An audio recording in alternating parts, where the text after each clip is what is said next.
హరే కృష్ణ. ఓం నమో భగవతే వాసుదేవాయ. ఓం నమో నారాయణాయ నమ.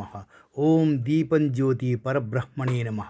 మార్గశిర మాసం 7వ రోజు సప్తమి తిథి భారతీయ ధార్మిక సంప్రదాయంలో విశేష ప్రాముఖ్యత కలిగి ఉందండి.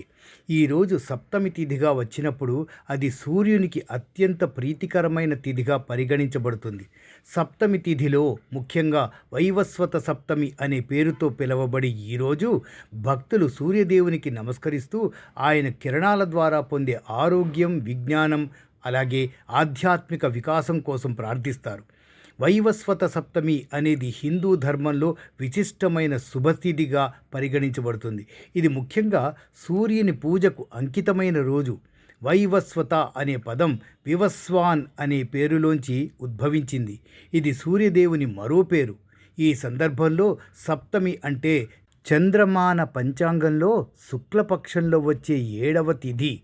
సప్తమి తిథి ఈ మాసంలో రావడం వల్ల ఈ రోజు యొక్క పవిత్రత మరింత పెరుగుతుంది. సూర్యుడు జ్ఞానానికి, జీవితానికి మూలాధారమై ఉన్న శక్తిగా పరిగణించబడతాడు. అటువంటి సూర్యనారాయణుని స్మరించుకునే ఈ రోజు విశేష పుణ్యదాయకం. ఈ తిథిలో ఆరోగ్య సప్తమి, విజయ సప్తమి, పాపనాశిని సప్తమి అనే పేర్లతో అనేక రూపాల్లో ఆచరణ జరుగుతుంది.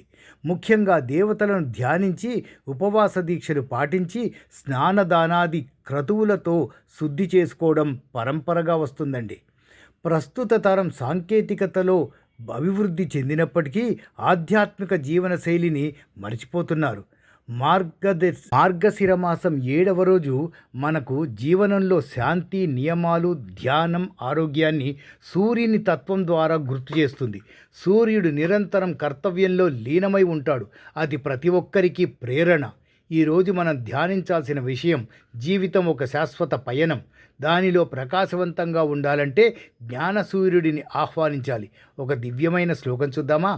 ఆదిత్యాయ చ సోమాయ మంగళాయ బుధాయ చ గురు శుక్ర శనిభ్యశ్చ రాహవే కేతవే నమః. ఈ శ్లోకం నవగ్రహాలందరికీ నమస్కారం తెలిపే శ్లోకం. ఇందులో ఆదిత్యుడు అంటే సూర్యుడు, ఆయనే ప్రధానంగా పూజించదగిన దేవుడు ఈరోజు.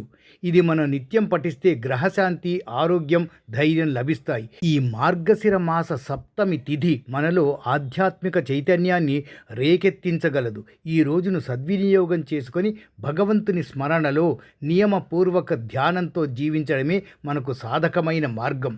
మా ఈ ఛానల్ ద్వారా విశేషమైన సమాచారం అందించే ప్రయత్నం నిరంతరం చేస్తున్నామండి.